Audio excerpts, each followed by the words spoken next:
It would help if I were to turn the cams on for a change. That's okay. James, the Michael. note the notation on there says it all. As it was 3 years ago tonight, as a as a once a month hit on the Big Rican on Sports podcast, we started the Wise Guys, and here we are 3 years later, and I haven't done a Big Rican episode since February.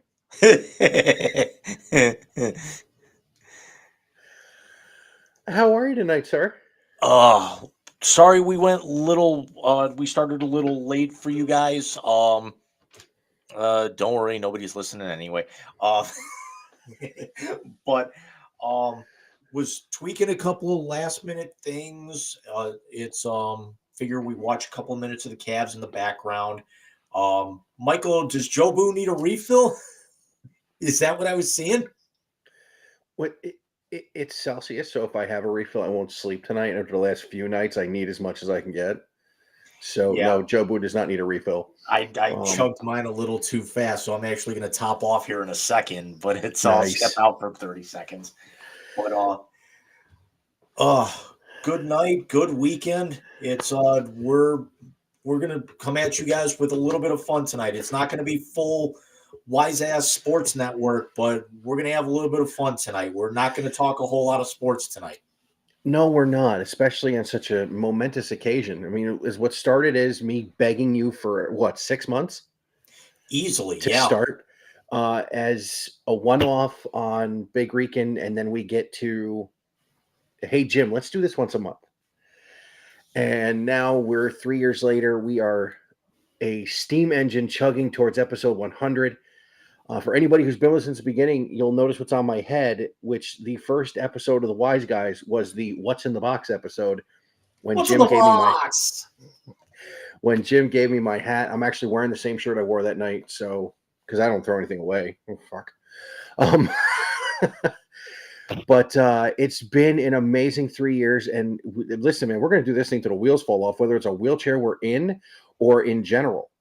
I mean, you know, you kind of figure I mean, that's the entire dichotomy that's come through this show. And you mentioned Freight Train. I'd like to take a minute to quote something that kind of encapsulates this show, and in all seriousness, a song that we are both very familiar with, and a group of musicians that we're both extremely fond of. And to quote one Mr. James Hetfield, then it comes to be that the soothing light at the end of your tunnel is just a freight train coming your way.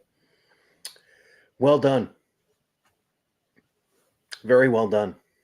And I'm not going to play the audio, as tempting as it is.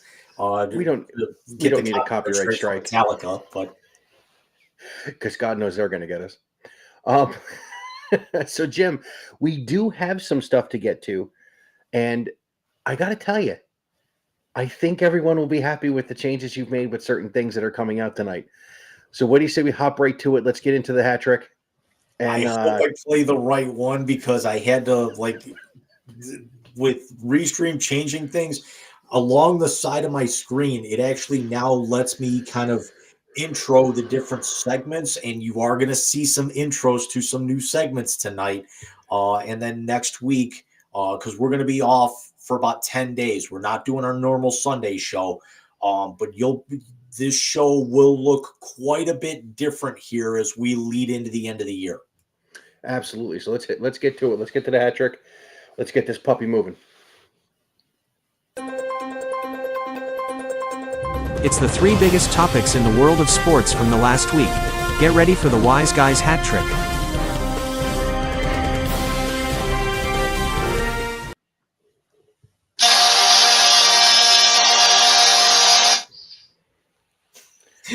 I don't know why it does that. So here we are. The 2024 World Series is currently ongoing in Los Angeles. Game one between the Yankees and Dodgers.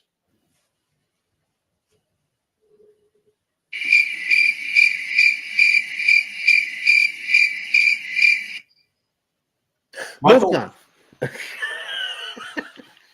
To something that actually concerns tonight's game, but happened earlier, just a couple days ago, and it is the baseball world lost the great Fernando Valenzuela. Um, no given as to what happened.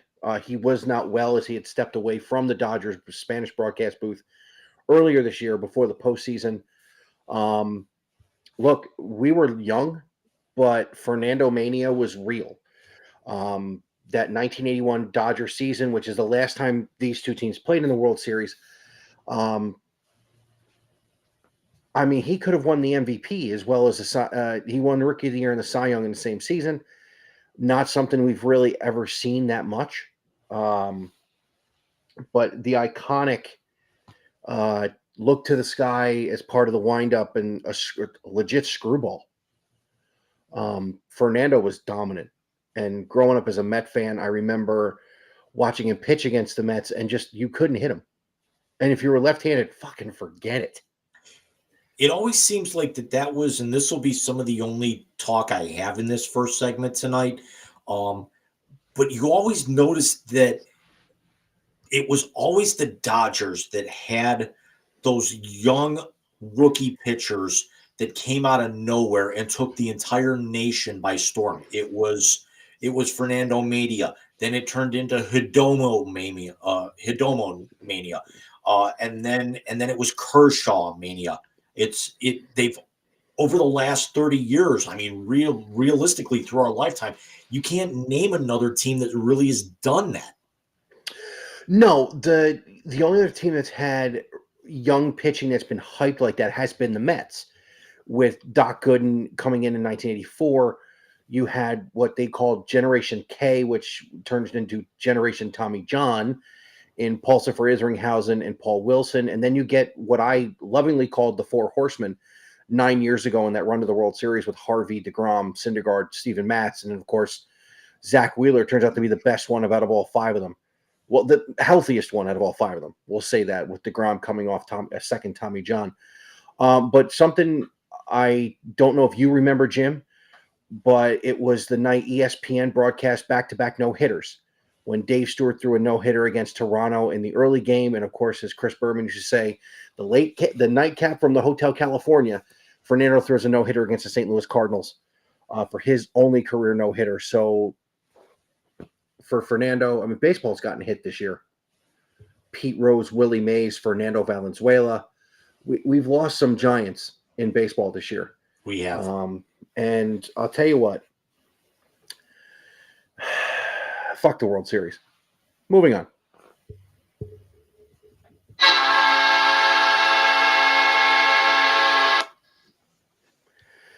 NBA opening night just a couple of nights ago. As we sit here and have the Cavs on the phones watching it on ESPN like this, it's a 11-point lead with 7:26 left to go as Cleveland hosts Detroit in the home opener. But Jim, let's go to the second thing, and then I want to jump to the fourth, and then we'll do the third and then the first. That way the Cavs get most of the time we're going to spend on this. So the Intuit Dome opens as for the first time since, I don't know, they came into a being. I want to say it was 87, 88 where they moved out of Anaheim. Yeah, and the Clippers have their own arena now. Steve, did you see the free throw thing they did that cost KD to miss a free throw? They do something crazy. Steve Ballmer's right in the front of the friggin' basket, losing his shit. Ballmer is the kind of owner that you want. He's so cringe that you love him. He's the anti-Cuban. He is, but he might be a little bit more likable than Mark Cuban. He's the uncle that you don't want to be around when you're out in public, but you want to be around him every other place on the planet. That's not a bad analogy. I like that. Of course, it opens, but their best player's not playing, as Kawhi Leonard is hurt.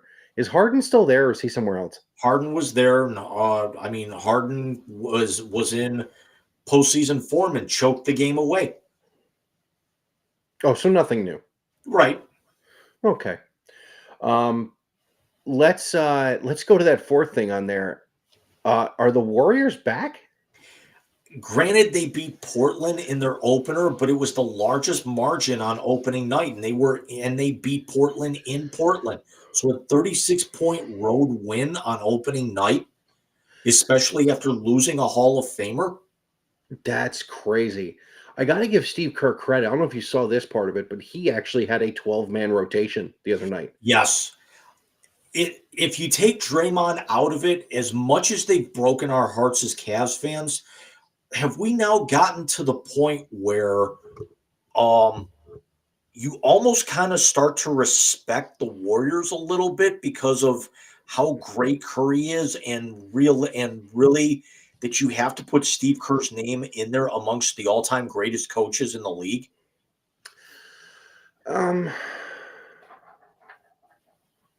I think the respect for Curry started with the onstage appearance with Paramore, which, again, who would have guessed Steph Curry was a Paramore guy? I think it's more with me with this team. Yeah, and obviously removing Draymond from the equation because Draymond might be the single largest piece of shit on the fucking NBA planet. As he already got teed up on opening night. Jesus Christ. Well, hey, listen. Things that get hit with water are wet. The Pope is Catholic. The sky is blue, and Draymond gets a technical. I mean, it's almost the guaranteed things in life. I will say this about Steph Curry. I hated him 10 years ago because tonight in the home opener is actually 8 years to the day they raised the banner. It's 38 years to the day for something else. We'll talk about that in the blast for 10 seconds. But it's 8 years to the day the Cavaliers raised the banner. And in that 4-year run, I don't know if there was an NBA player I couldn't stand more than Steph Curry. Looking back on it, yes, I have grown to respect what he has done for the game and in the game. Do I like him? No, this is definitely a respect thing. I still, every time I see him on the screen, I want to throw a mouthpiece at him. See what I did there? He's at this point in his career and is still just as lethal now as he was when he was breaking our hearts, about a decade ago here. I still cannot stand his wife. But yet you get him off the court, and I don't honestly know if there's a more likable guy in the NBA for what he does with charity, his commercials. Yeah. And the fact that homeboy could put a bag on somebody's back and compete in a PGA event. Yeah, no, he's definitely a lot more likable than you would think he would be. Yep. And coming from a couple of Cavs fans, that's saying a bunch. But listen, if the Warriors make a run in the... If you think... Sorry to interrupt, but his old man was always a class act off the court. I mean, he got raised right. Well, look where he's from. I completely agree.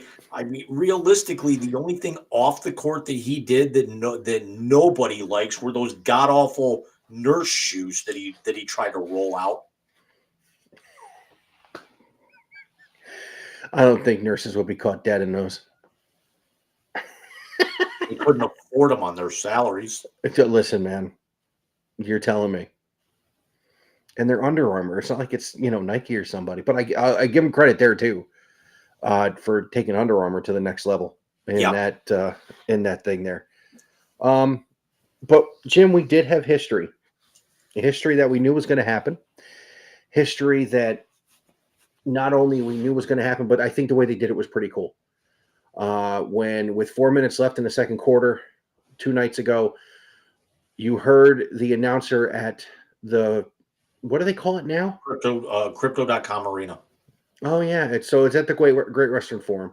What, Staples Center after that? Yeah. So at the old Staples Center now, Crypto.com, as the announcer brought in both LeBron and Bronny James at the same time as they checked in together. And listen, this is the moment that all of us who are nostalgic were waiting for.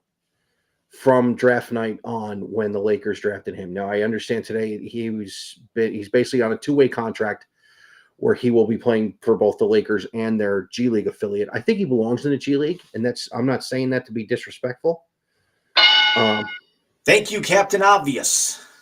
It's the worst kept secret. Oh no, I agree. We've already talked about how he is a development project. And it's at least a 3-year developmental project. Well, I would give it more too, to be honest with you. I mean, if you think about it this way, he only played so many games last year because of the health issue. And you're talking about a kid who was a McDonald's All-American, a blue chip prospect, and then had the heart issue. We don't know what he would be if he would have had that full season at USC. See, the thing is, though, you have to step back and think. Dalton Connect was their first-round pick. He was their second-round pick. They want to make them the future. Dalton Connect looks like he's going to live up to that. And this guy was the worst player on the court of any of the 30 teams. Arguably, he was in the bottom 5% of all the players that were on the floor in the summer league. He's not ready. The fact you got to waste at least a year getting him because you're going to bounce him back and forth and try and get all these father-son moments. He's not going to be able to develop and get playing time. Then you're going to waste another year with him down in the G League after his dad hangs it up this year, more than likely. If the Lakers are in the play-in tournament or don't make the playoffs at all, LeBron's gone because he got his moment. He hung around. He got his history, and then you're going to have to waste another year at that point, and then maybe he's ready for year 3 to be able to start getting down towards the end of the bench. I think with his pedigree, his turnaround will be quicker once he gets consistent minutes. I agree with you. He needs to be in the G League. He needs to be playing every day to start honing those skills. I think a lot of people, and not saying you, this is just me in general. I think a lot of people are going to do to him what they've done to a lot of other players, second-generation players. Oh, well, look how good your dad was. Bronny will never be LeBron. I still am of the belief that Bronny can be a contributor. I don't think he will be a max contract. He won't be one of those guys. What he will be is a contributor. First of all, the thing that's going to develop quickly for him is his defensive capabilities, which were already good. But yes, he did look out of place. He looked overmatched. I know Anthony Edwards got in his face, and there's speculation of what he said. And better watch out because 3 minutes and had 1 rebound. Yeah, no, he didn't play a lot, and I don't think he's guaranteed to play a lot. But there are guys right now on the end of benches that you won't see. I mean, how many teams have a 12-man rotation except for the Dubs? Not many. How many teams have a coach that's smart enough to run 12 men? That's not Steve. That's really. I'll tell you what. I'll give you that list right now. There's 2 names on it. Him and Pop. Kerr and Pop. That's it. I will add one in there. I think as the season gets on, that Kenny Atkinson will be on that list too. I don't know if he'd run 12. He might run 10, but. Well, so I tried to make the segue there. Nice. Did you see that? Did you see how I did that? I think that was pretty good. Thank you. So let's talk about the Kenny Atkinson era kicking off in grand fashion in Toronto the other night, and still in grand fashion right now as the Cavs take a 16-point lead with 4 minutes left in the fourth quarter in their home opener. Put an ass whooping on Toronto, and it didn't even look close. Who right now is actually putting a little bit of an ass whooping on the Sixers, up 11 in the fourth. Embiid said he's not going to play half the fucking season, so Yeah, but fuck him. Let's call it what it is. I mean, it was Toronto, but still, it was an ass whooping. You were up by, single digits at the end of one, and then basically outscored your opponent by almost 30 over the course of the next quarter and a half. Yeah, and let's talk about that for a minute because that wasn't just all offensive output. They are still playing defense at a high intensity, which Kenny Atkinson being from the Golden State quote unquote tree that most recently that I've seen him. I know he was a head coach. Where was he at before, Jim? I want to say I know he spent some time in Brooklyn, but okay, so he runs that's as a player. As a coach, he was an assistant with the Knicks from '08 to 12, an assistant with the Hawks from 12 to 16. He was the head coach of the Nets from 16 to 20, gets let go halfway through the season in a power play move, spends a year with the Clippers as an assistant, spends 3 years with the Warriors, was an assistant in France for last year, and then um, uh, he actually, ironically enough, the way that this timeline lines up, it's almost like he was an assistant in France, and then during the off season, and then was a top assistant under Kerr with the Warriors. When the season actually started. So basically, Kenny's number one well traveled, but he's got the head coaching experience. And I will say this: I don't think there's a more agreeable superstar in the NBA than Donovan Mitchell. And I don't know if you heard the interview with Wendy he did. I think it was 2 weeks ago. He basically said, and going back to his contract, when he got to Cleveland, he felt, okay, I'm home. Which, of course, we know my affinity for Donovan begins with his father's career. But I think we talked about this before. I'm going to say it again. I think Kenny Atkinson is going to be the missing piece here. They're still, as I said, they're still playing defense at a high level. I watched the condensed game. Actually, when I talked to you the other morning. So I watched a condensed game. They're trying to be a hybrid of what JB Bickerstaff. I'm sorry, what do we call him? KM Fingerbanger.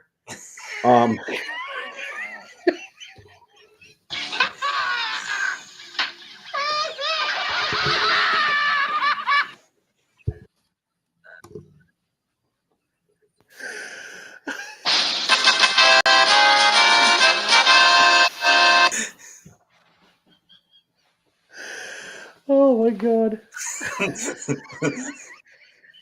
Okay, Mike, since it's the third episode, since it's the three, you get this.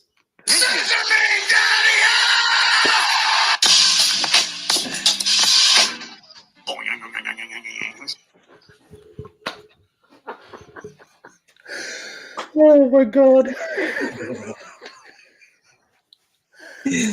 Oh.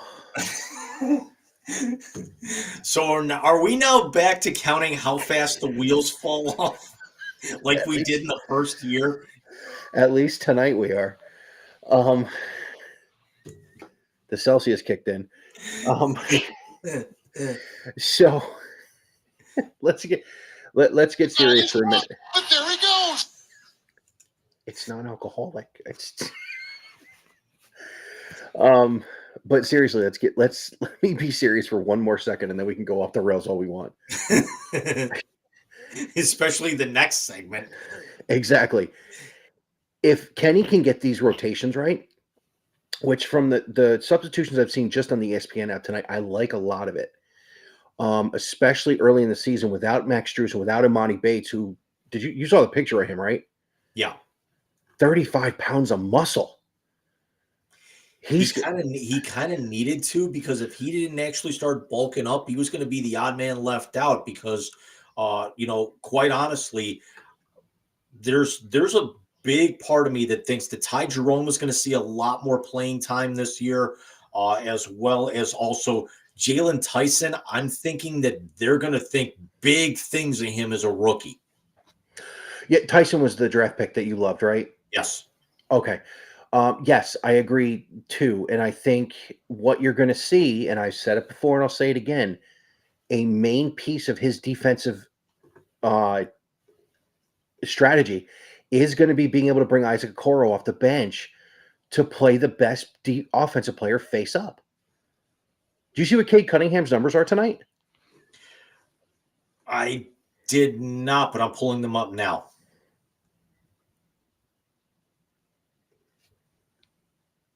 As the lead is 10 with 1:09 left. 14 of 24 in 35 minutes for 33 points, but he was a minus 14 and 9 turnovers.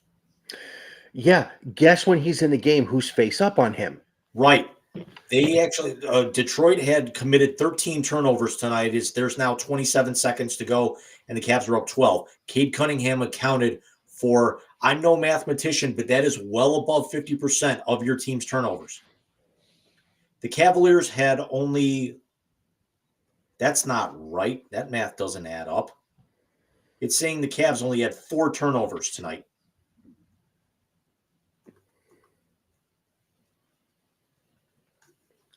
Why does that not add up?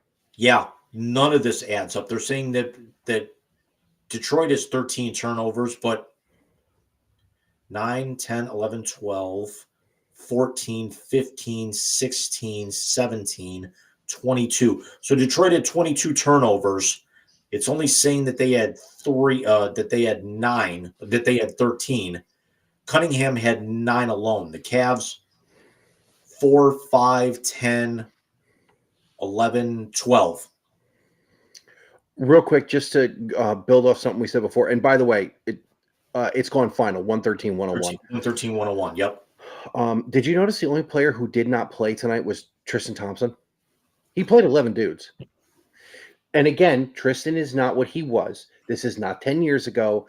He is not the starting center. What he is that veteran piece off the bench. What I'm saying is, Kenny just rotated 11 dudes in. And how many times did Bickerstaff rotate 10 in? How many times did Bickerstaff rotate 9? I was going to give him the double-digit credit, James.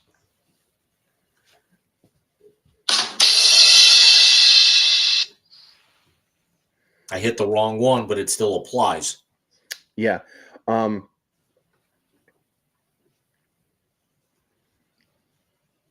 We need to move on, or I'm gonna say something really stupid. The graphic that I was telling you about. Which one? There are 2 teams in Cleveland that are currently playing, and both of them seem to facilitate their offense through a player who wears 4. The one plays in front of 65,000 people and has not scored more than 17 points in a game. The other wears primarily red, ran their offense through a guy named 4, and that player had 19 points in the first half of their season opener. Yeah, let's pivot right to the other team, and let me know when you're gonna hit the button so I can take these out. Tonight. Yeah, hit the button so I can take these out real quick.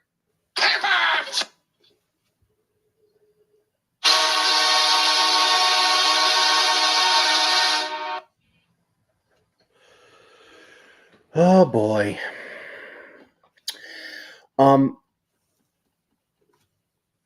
There's a piece to add to this, by the way, that Carmen and Lima talked about today. I had his name spelled wrong. I fat fingered. Whose name? Stefanski. Jameis? Oh, okay. Just spell Patsy on there, and it would be easier. Because he's going down. Joe Boo needs a refill. Keep talking. Go ahead. I got you. We'll talk about the other part of it when you come back from getting your refill of your drink there, James. But let's talk about the Cleveland Browns, everybody. And let's talk about maybe the biggest shit show in the NFL. We are talking about a team that now feels that they deserve a new stadium, but can't win a fucking game. You have last week when Billy goes down and, the pudding pop snapped, I guess. I don't know what the fuck he did. No, in all seriousness, Deshaun Watson tears the Achilles last week. Now, you also lose Dorian Thompson-Robinson to a broken torn cuticle. And now Jameis Winston will start against the Baltimore Ravens on Saturday or Sunday. They're going to get the fuck beat out of them Sunday. There's already people saying that they could end up losing this game larger than the 43-0 game when they came back in 99 on national TV. I mean, if you play on any of these betting sites, I think the Stone Cold Lead Pipe lock of the week would be actually getting it on the ground floor and taking the Ravens at +9 in this game. That's it. I mean, that's what I saw that it was. It's somehow, some way dipped to Baltimore 8.5. So it's a sucker bet. Tickets are as low as $18. So I wouldn't be the least bit surprised. How that line is not double digits is beyond me. And yet somehow, some way, Detroit is an 11-point favorite over Tennessee, and the Browns are not a bigger underdog. Tennessee is a bigger underdog because of the move they just made. I agree with that, but also when I actually looked over everything else, the Browns are the third largest underdog of the week. Denver is a 10.5-point favorite over Carolina. Granted, Denver's not playing the greatest ball either. We know that Carolina is a mess. The Browns right now, somehow, some way, lose their starting quarterback, lose the second stringer, shit the bed, and actually improve their draft stock because right now they're sitting in the third spot.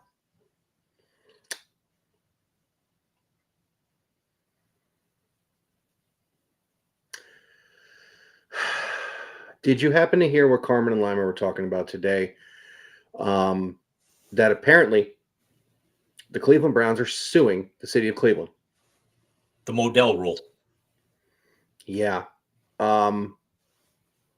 Did you hear where Lima thinks this should take place? He said, put it on the People's Court so I get a half hour of intense television. I thought Karma was going to bust his fucking gut. I've said it before and I'll say it again. They have now gone back to comic relief. I will be napping most of the day on Sunday or playing video games. I'll have the radio on because I won't subject myself to watching it unless you get another bottle game where they, instead of throwing bottles at the officials, they start throwing them at the players. Let me say this about Sunday, and then I want to get into what the players did the other day.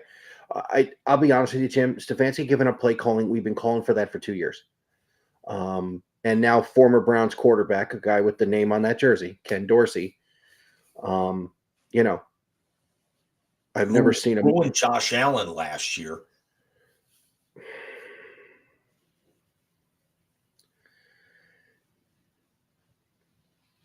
Josh Allen is right now the MVP favorite as he has not thrown an interception. See, this is where I disagree with. And that's because Dorsey is not calling the plays for him right now. Yeah, but Dorsey isn't telling him where to throw the ball. But he's also telling him where everyone sets up, and Josh is now starting to read defenses better instead of making Dorsey's first instinct. Let me say this. Josh Allen is going through right now what Baker Mayfield went through when Odell tore the ACL.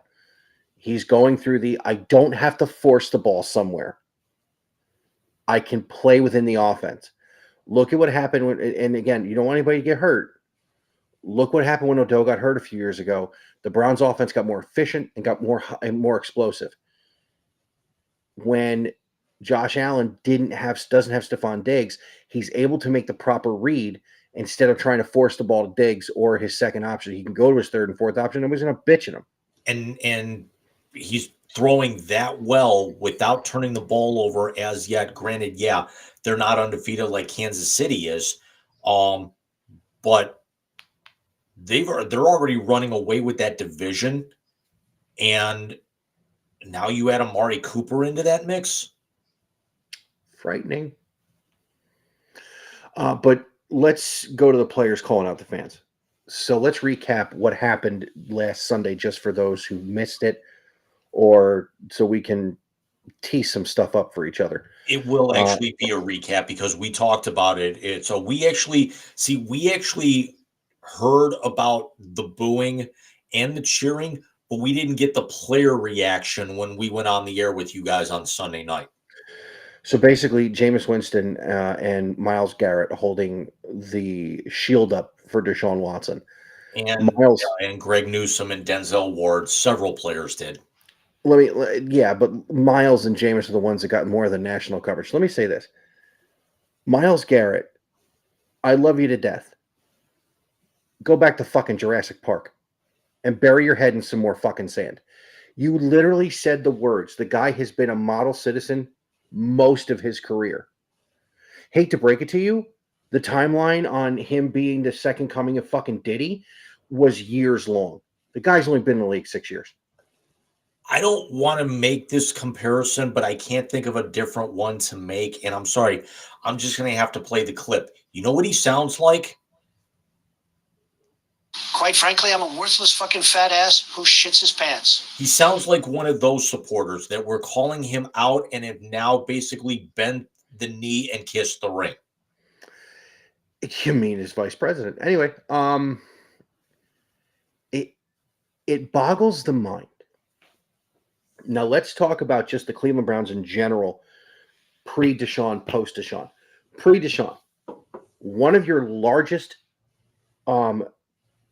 corporate partners has not put out a new national campaign since Deshaun came in, and of course being progressive. There's Luna in the background. You have for the first time since pre-Baker Mayfield, the Browns don't have a face of the franchise. Think about that. Every other team in the league, no matter how good or how bad they are, there is a face of the franchise. For lack of a better term, if you go through some of the dog shit teams, face of the franchise in Jacksonville is Trevor Lawrence, and there's no questioning that. I mean, we've whipped through this first hour. You want to play this game? Yeah, let's play this game. All right. So I'll pull up the NFL team roster here. Buffalo Bills. Josh Allen. Miami Dolphins. Tua. New England Patriots. Now Drake May. Until Drake May took over, it was their coach, Gerard Mayo. New York Jets, we all know. Is Captain Quite frankly, I'm Hayaska. a worthless fucking fat ass who shits his pants. I was going to say Captain Hayaska, but go on. The Baltimore Ravens, Lamar. The Cincinnati Bengals, Joe Shiesty. Cody Rhodes. Wait, hold on. Did you see he had a 70-yard touchdown against the Giants? I did. Rushing. What the fuck? God, they're terrible. The Pittsburgh Squealers. That's one where it's the coach. That's Mike Tomlin. And by the way, I will say this. Or could it be TJ? If it's a player, it's TJ Watt. But let me say this too. The Steelers have never, the face of the franchise has never been the quarterback. It's always been the coach. Because if you think they've only had 3 in the last 45 years. Chuck Noll, Cowher, and now Mike Tomlin. They're a differently run franchise than a lot of these other ones. Cowher. Oh, you mean Coach Chin? Stop. Just fucking stop. Keep going. The Houston Texans. Is CJ Stroud. Indianapolis. Is Anthony Richardson. Jacksonville, Sunshine. Tennessee. They're one that doesn't have one. Because But again, the guy that was left in free agency, so they haven't established a new one yet. and they're in a full franchise rebuild. Exactly. Denver. The head coach. Who's Sean there? Payton. Sean Payton. I knew it was a Sean, and I almost went McVay, but we're not talking about the Rams yet. So Sean Payton. The next one is going to be a little interesting because you could make the case that there's 3. The Kansas City Chiefs. It's Patrick Mahomes. It's Mahomes, it's Auto, and it's the Walrus. All 3 of them. If you think about it, depending on what side. If you're talking player, it's Mahomes. If you're talking about marketability, it's Auto. And if you're talking about how well the franchise is run, and quite honestly, puts out better commercials than the other two, it's the Walrus. Cuckoo. Great googly muggly. The Las Vegas Raiders. That's Antonio Pierce. And And again, it's only Antonio Pierce because they're trying to find that face, and if it's a player, it's Max Crosby. Yes, for now, because there's a lot of talk that he could get moved. And the Los Angeles Chargers, Justin Herbert. Shifting over to the NFC, the Dallas Cowboys, Dak Prescott. Dak or Jerry. I would say Dak Prescott. Jerry Jones is being stupider than usual. The New York Football Giants. They're another one who is Jimmy Hoffa. Jimmy Hoffa. They didn't find him. He's underneath the field of the old stadium, which they fucking demolished. He ain't there. They thought he was at the third turn of the racetrack. They fucking dug the shit up years ago. The Philadelphia Eagles. Jalen Hurts. The Washington Commanders. Jaden Daniels. The Chicago Bears. Mr. Manicure. Detroit Lions. Jared Goff. Dan Campbell. You could actually make an argument that that's another three-headed monster, because that could be Goff, Campbell, or Aiden Hutchinson. I think it's the same, other than the marketability thing, because neither Goff or Hutchinson are really to that level of marketing yet. And I think it's because they haven't won as much as Kansas City has. And I don't think either one of them have that Travis Kelce personality. Never mind the whole Taylor thing in the podcast. Travis Kelce's got one of them personalities that he's easily marketable. But yeah, you're right. That's a three-headed monster in Detroit too. The Green Bay Packers. Jordan Love. And possibly Matt LaFleur. A little bit. Yeah. The Minnesota Vikings.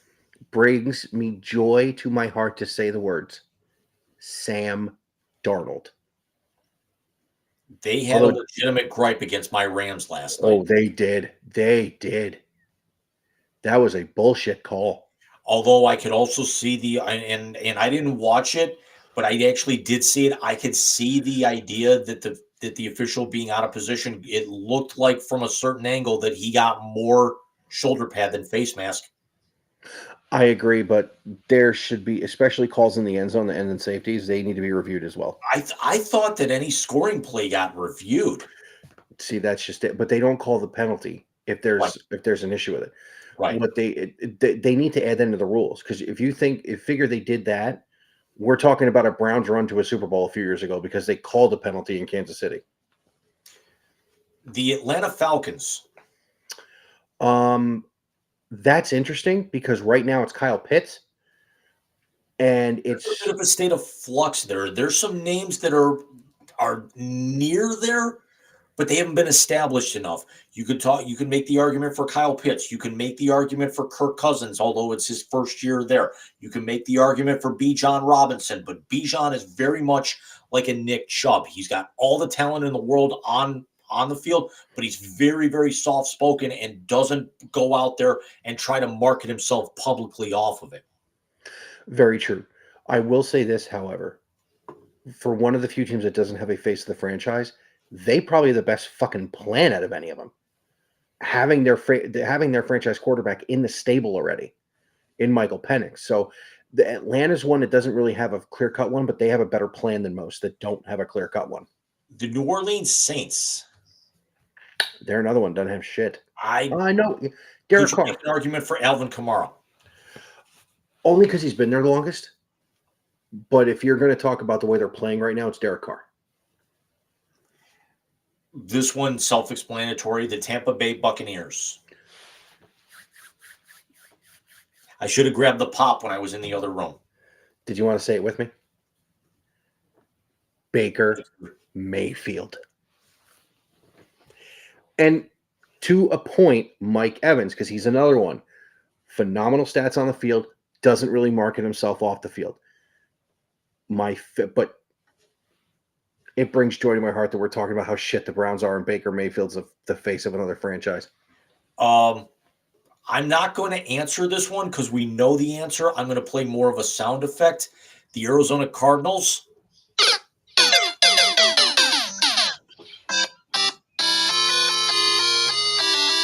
Because I don't have any Call of Duty to put on there.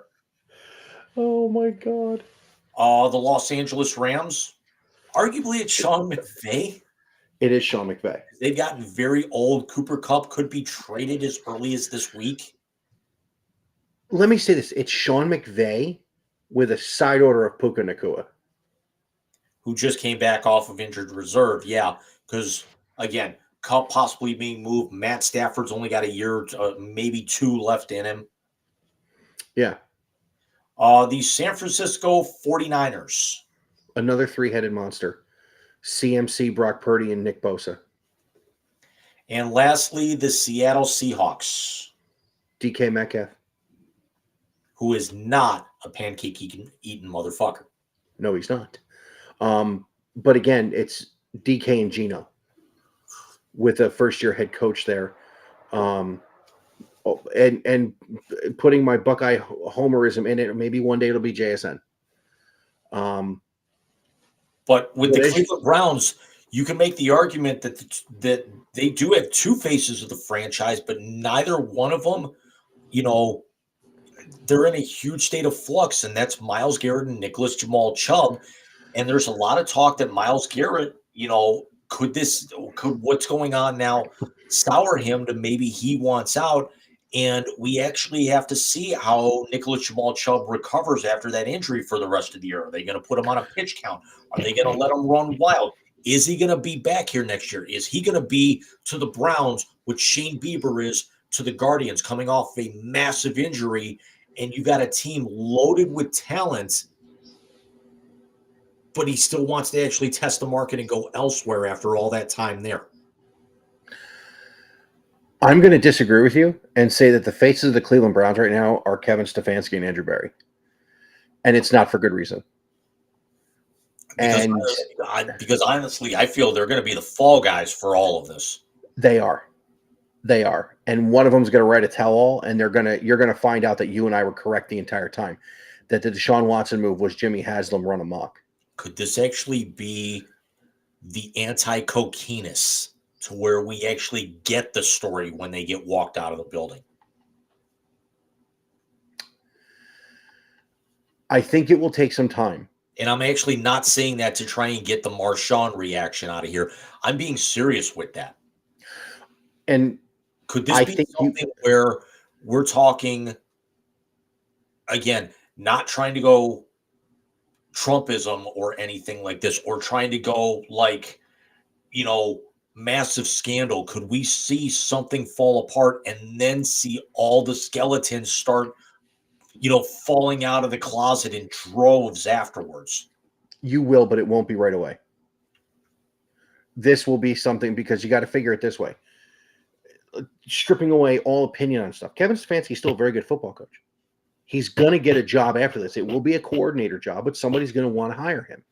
Andrew Berry, with what he's put on the field and with what he's had to work with garbage for salary cap, bringing in players that fit their system and making them gel and play well, Andrew Berry's going to get another front office job. So this is going to be coming out on like Hard Knocks, because somebody's going to ask the question. Remember, Hard Knocks is the AFC North, and it starts middle of the season this year. I'm not talking. It won't come out this year. I'm talking next year, the one in training camp. Like this year, we had the Giants. We had all the what happened with Saquon Barkley. What this? Then you saw what actually happened with Saquon Barkley, and you went, "Oh well, their GM is just fucking stupid." You saw the owner say, "I'm going to be really pissed if he goes to Philadelphia," and the GM just sat there smiling, knowing full fucking well he wasn't going to pay him. That's when this will come out. This will come out when someone cheekily asks one of those two, what the fuck really happened with Deshaun? And Jimmy Haslam is going to get a right hook out of the fucking gate. Because again, they, according to Schefter, who is the end-all be-all and every other insider, they were out until they guaranteed the contract. No GM is guaranteeing the contract without the owner saying, fucking do it. How do I actually get to pull at least one champion's pose if it comes out that he got guaranteed the money so he could pay off the witnesses? That's why he got his. A lot of people disagreed with me on. No. He didn't get the guaranteed money because of that. Anybody who's got a fucking brain in their skull knows why they converted 40 million of his 46 the first year into signing bonus. So he could pay his shit off. Remember, his base salary for his first year when he was suspended 11 games was $1 million. They took 45 million, fucking handed it to him. He's not even worth fucking Dr. Evil, dude. This scumbag fuck.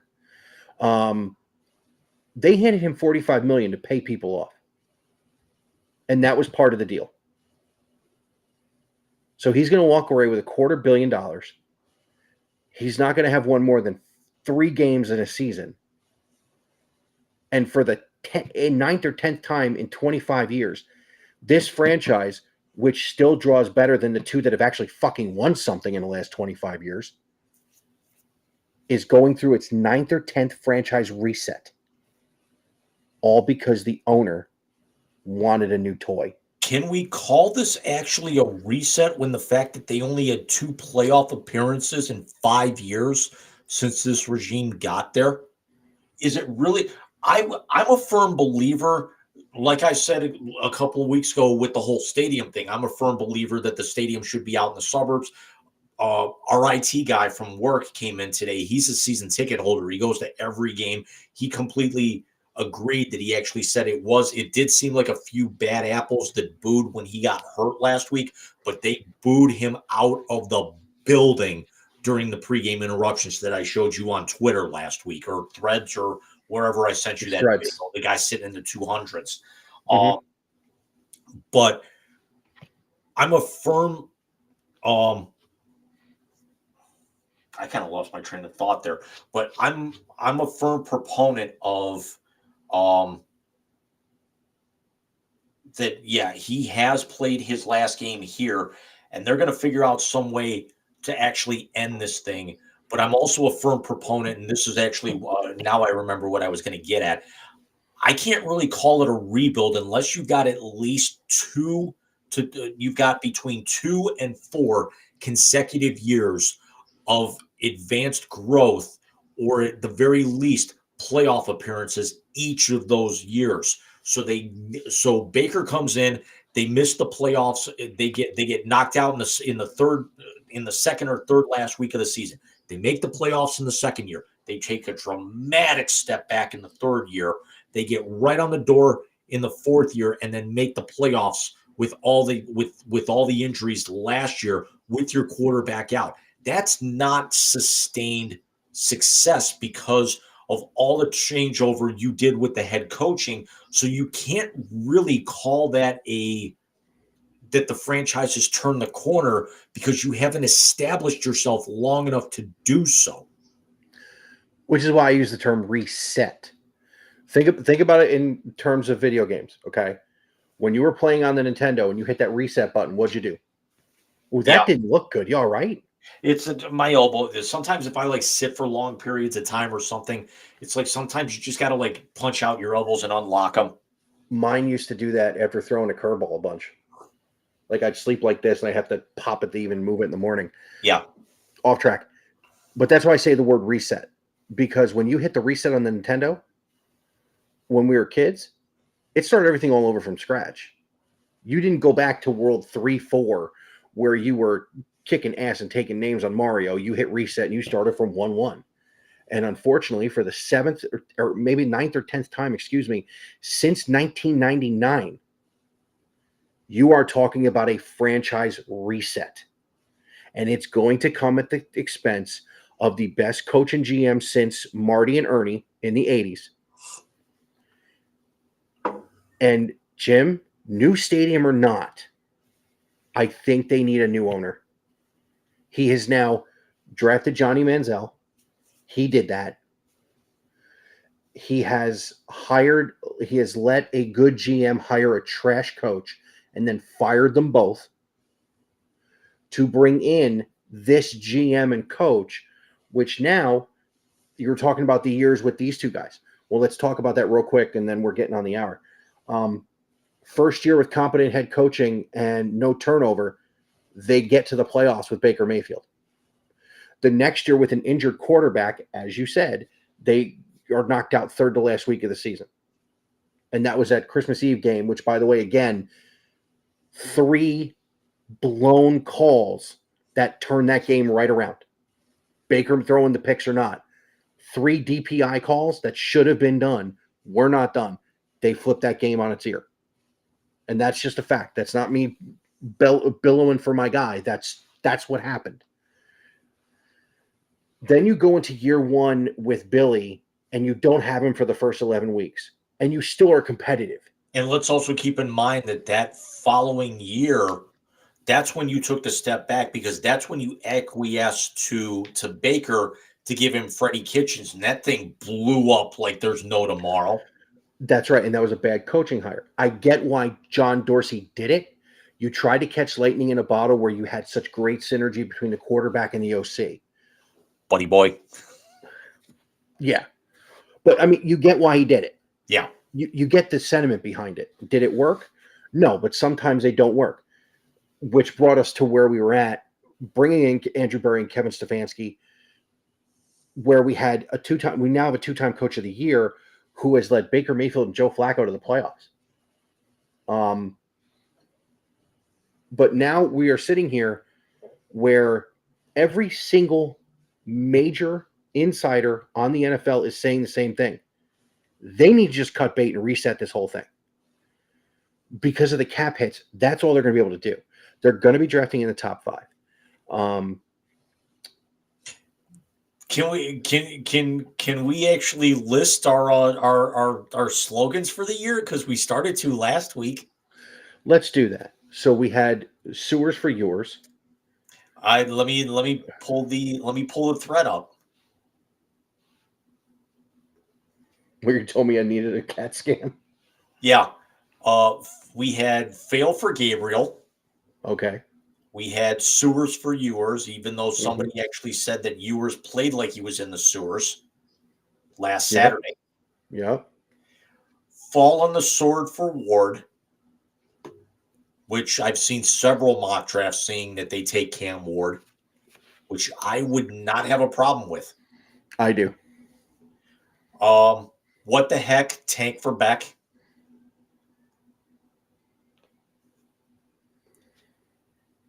The one I'm especially proud of, although he's probably the lowest on my depth chart, Shard for Dart. Nice. And then Michael here comes up with Pander for Sanders. And Mike, I will be calling Steph tomorrow morning. So this way her and I can arrange your neurology appointment. Let me, first of all, if you think Dr. Nick. Yeah. Not Vinny Boombots. Emotional damage. What a doctor. You kidding? Called him up and told him I had diarrhea. Put me on hold. Anyways, if you think Deion Sanders won't pull an Archie Manning, you're fucking stupid. Shador's not coming to Cleveland. I don't like the Cam Ward because, again, he's never played in the cold. You just I agree, but we also said the same thing about Jaden Daniels. And granted, it hasn't turned cold yet, but I look at Cam Ward and I think he's got better mechanics and better tools than Jaden Daniels right now. I agree with you. I think Cam Ward, me personally, you know me, from the outset of the season, I've been on the Dylan Gabriel hype train. But you have been. But there's part of me as the season progresses, I think Dylan Gabriel is still my number one, but I cannot make an argument against Cam Ward superseding him right now. I think with where you have to go with the Browns, it doesn't matter which one you draft. I mean, there are two that are off the board right now. I think Carson Beck's going to end up being the number one overall pick, depending on who's drafting number one. If it's Carolina for some reason, they're not going to take a quarterback. They're going to ride with. They still got a rookie under contract. Think about it. The top 3 picks right now, in no particular order, slot them wherever you want. Carolina, New England, Cleveland. 2 of those don't need a quarterback because they just drafted one within the last 2 years. Yeah, but could Carolina do the Arizona thing? I could absolutely see that, but the thing is that this is going to be another deep quarterback class, so you're still going to have your 1 and 1A regardless of where they sit. You're going to have your pick of any of those 5 that you want, because let's say that Carolina goes Carson Beck, you're going to have your pick of any of those other guys. If they go, whoever they go, you're going to get a very, very high quality guy right behind them. Let me ask you this question, and this is just me with a hypothetical. Could you see them filling a different need at the top of the draft and drafting lower for a quarterback, i.e., a true game manager? And I'm going to use the name, and it's not because I think he'll be great, like a Will Howard, like or a Jackson Dart. Jackson Dart's not going in the first round, or a Jackson Dart, or somebody like. Could you see them doing something like that? So basically, you're telling me that they're going to go back to how it was when, not Dorsey, but the guy before him, Sashi was here, where they were actually drafting needs players and they were getting Deshaun Kaiser and Cody Kessler. I'm saying, well, let me put it this way. If they trade Miles, do they go defense in the first round, go quarterback in round 2? Because if they trade Miles, they're getting a first round pick. Plain and simple. Easily one, if not 2 of them. You're not going to get them both this year, though. No. So if you get the one this year and you draft defense high and quarterback low, could you see a Jackson Dart if you draft him in the second round? I'm only using Will Howard because of the type of quarterback he is, not because he goes to Ohio State. If he was still at Kansas State, I'd say the same thing. You just sent a shiver down my spine, because think of what you just said. If you go defense high and quarterback low, wasn't that the Johnny draft? Wasn't that also the Brady Quinn draft? What defensive player did they take then? Jabril Peppers. Brady Quinn is a lot older than Jabril Peppers. Jabril Peppers was 2016. That was the Johnny draft. Again, I don't know if you're going to find another quarterback who'll do more blow than time on the iPad.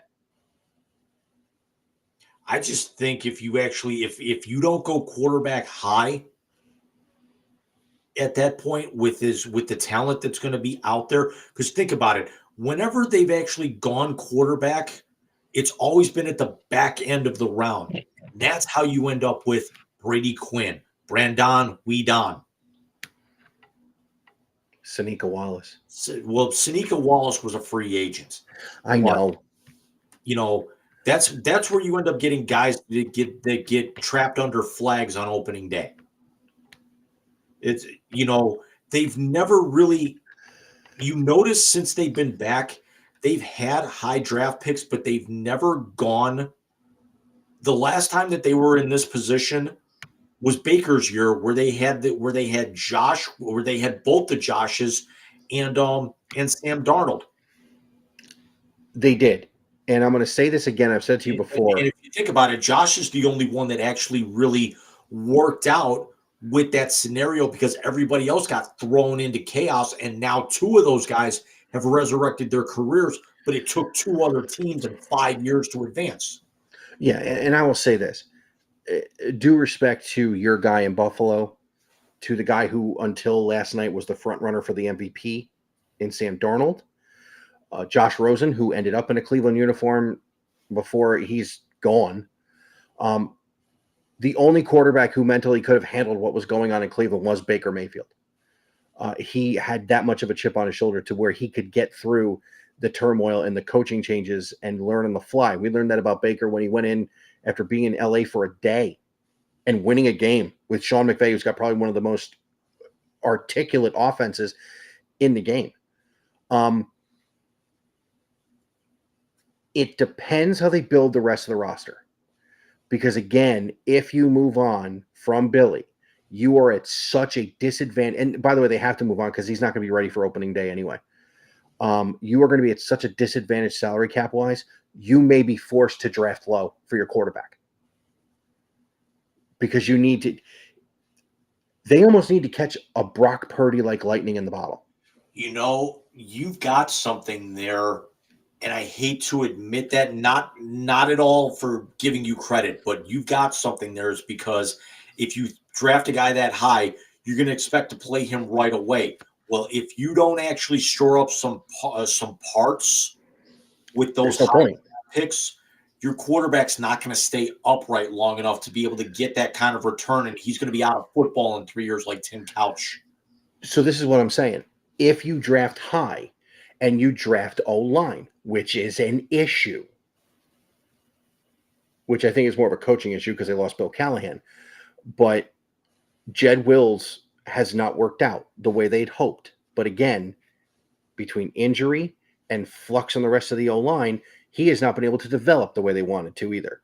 So if you draft O-line high and you draft quarterback back, that might be the only way you're going to get this thing done, especially with the salary cap you're going to have to deal with. Because if you draft a left tackle or O-line anywhere, you're not going to end up breaking the bank for him in a couple of years like a fucking quarterback. What you're going to do is you're going to pay him for what he's worth, and then you're going to have to find a quarterback somewhere. So that's why I said, do you see them? And let's not go defense. Let's go O-line. If they go O-line at the top of the draft, if there's an O-lineman who's there who is that good, and they go, and I use the names again, Jackson Dart, Will Howard, guys like that, game managers, can they get this thing right quicker, depending on what they do with the front office and the coach? That's the big question for the Browns going into this offseason. That, and are they fucking stupid enough to actually sue the city and lose and then not be able to go to Brook Park? Right. So, I mean, you want to talk about turmoil? This, Deshaun, scarily enough, Deshaun's the tip of the iceberg. There is so much more to this with this franchise. And again, and that's the great thing is that now we've got material all the way up through the first of the year because this is just going to. Do we have to play no leaf clover again? It's a freight train coming your way. it is. It's It just really is. snowballing. I mean, it's making me so tense I need a massage.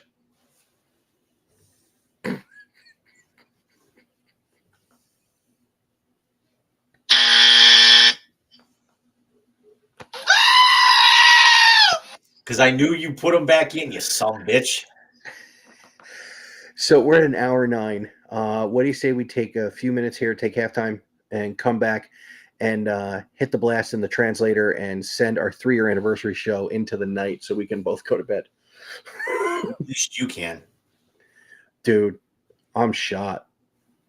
I'll be playing Warframe until probably 2 a.m. I mean, I ain't got to be anywhere until 5 o'clock tomorrow. So we will see. I will cut the cameras here in just a second. We will see you guys here in a few minutes. See you in a minute.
And welcome back.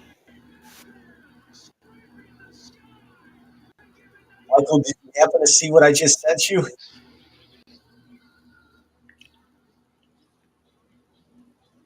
Michael?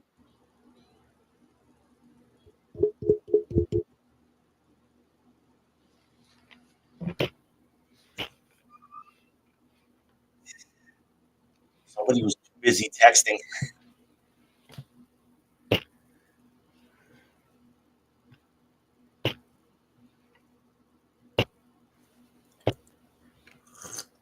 Well, now I can at least hear you.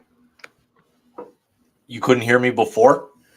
No, because when I take the earbuds out so they can charge a little bit, Oh, and of course I come back on and it says Big Rican's buds connected. you see what I just sent you? Yeah, I did see it. Thank you, Dan McLaughlin. Yes. No arguments. None. My favorite is still Keith Zero. Hernandez. Squadoosh. My favorite is still Keith Hernandez a few years ago. They're in Arizona. It's like I think it was 2015. And they had a $25 hot dog. It was like that big around. You had to eat it with a fork and knife. It was gigantic. You had to split it between two people. And a female who looked very much like the person you're referencing in the thread you sent me is cutting the hot dog. And you hear Hernandez go, "My God."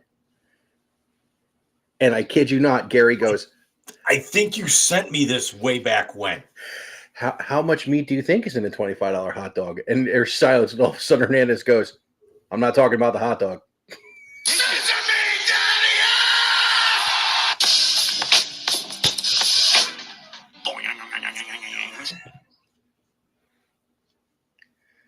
So, for reference, I'm scrolling through threads while we're in while we're in halftime, and the well-known Threads account posts a video from earlier this season from Cardinals TV where the camera catches a very, very attractive young woman who is. It's late enough. We're in prime time. She's very well built, and says SeatGeek, the official app of Major League Baseball. Who knows? Maybe you'll get to sit next to her. He knew exactly what he was doing. So what you're saying is there's a chance. Chance. Because you notice there was nobody in the seat next to her. I think the cameraman was strategically placed. Absolutely, and let's not call it what it is. It's anyone who's paying attention to the seat next to her obviously wasn't watching the first time.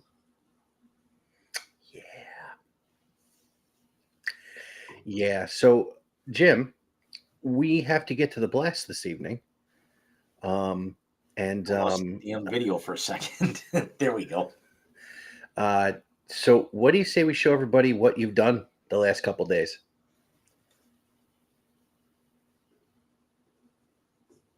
It's going to take a minute here. That's one of fine. the drawbacks of the new system. That's all right. I should have done this during halftime, but We were getting refills. It's okay. Yep. I was eating gluten-free Chips Ahoy. Oh, I found something, and I'm not sure if they're down by you. I've got them in my office. They're like those puffs that you would feed Bobby, like the little popcorn puff things. Mm-hmm. There's those, and Hey, in case you haven't noticed, and judging by the attendance, you haven't.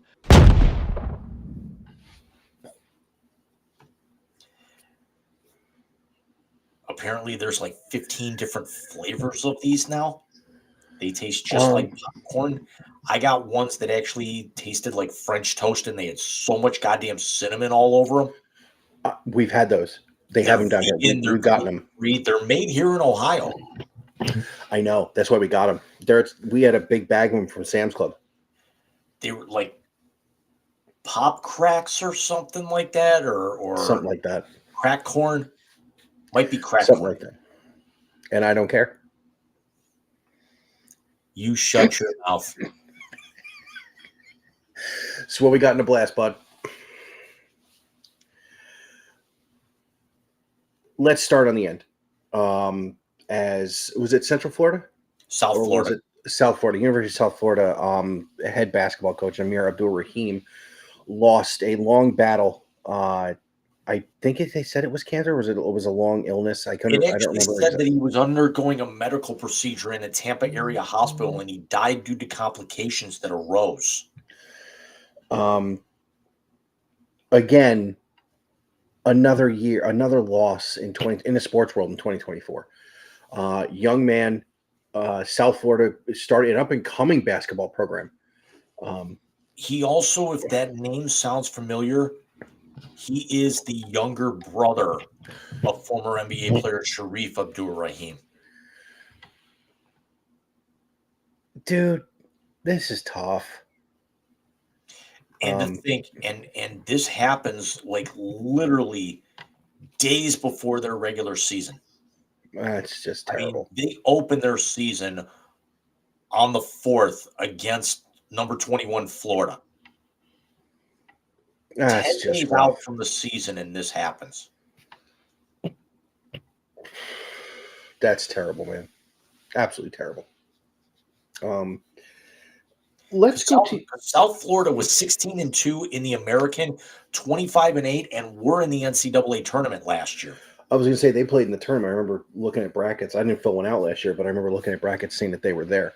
And now that you mention it, with the name, I sat here going, I know that name when we saw it, and now I remember his brother was nasty. I take that back. They were in the NIT. They actually got beat early in the American Conference tournament. That's what I saw. Okay. Yeah, they went out in the semifinals, so they didn't get that. They didn't get one of the guaranteed bids. Gotcha. So let's go to the middle there, Jim, and let's talk about your Winnipeg Jets being the lone unbeaten in the NHL. Check that shit out. 7-0-0, the only team in the NHL that can say that. 4 of those wins in regulation, 3 of them have actually come in overtime or a shootout. A goal differential of +18, which is best in the NHL right now, and yet somehow, some way, I can almost see this argument that even though they lost tonight, the ESPN Power Rankings had the Rangers at 1 and the Jets at 2. But again, any team that's putting Connor Hellebuck in net is going to be favored most nights, and the Jets have benefited from, Minnesota's come out hot. They're 5-0-2. Dallas is 6-2. The Blues are 5-3. The Avalanche have stumbled a little bit at 4-4, and then Nashville is probably the biggest surprise of the year at just 1-5 with all that money that they spent in that division. But if you look around the league, a lot of things are lining up how we kind of expected them through the first 10 games. Florida's on top of the Atlantic. Tampa Bay's right behind them. Detroit's playing a little bit better. Ottawa's playing better. Toronto's middle of the road. Buffalo is still struggling. Boston's coming back to earth. The Devils that we talked about a few weeks ago in our preview are leading the Metropolitan. The Capitals are up there. The Penguins, Jackets, and Flyers are near the bottom. And then in the Pacific Division, the Sharks still have not won a game. They're 0-6-2. Macklin Celebrini still on the injured reserve. Edmonton, we knew was going to come back. They're the second worst in that division. Anaheim and Vancouver were going to teeter a little bit. And then Calgary, the other big surprise at 5-1-1, leading the division over Vegas and Los Angeles. So things starting to shape out a little bit. We're getting some of our surprises, but for a team to be 7-0-0 out the gate like the Jets, very, very interesting. And they probably scored more points than the NFL Jets as well, going into their short season so far. I mean, they've got 31 goals, which I think is more than the Jets have put up in any game this year.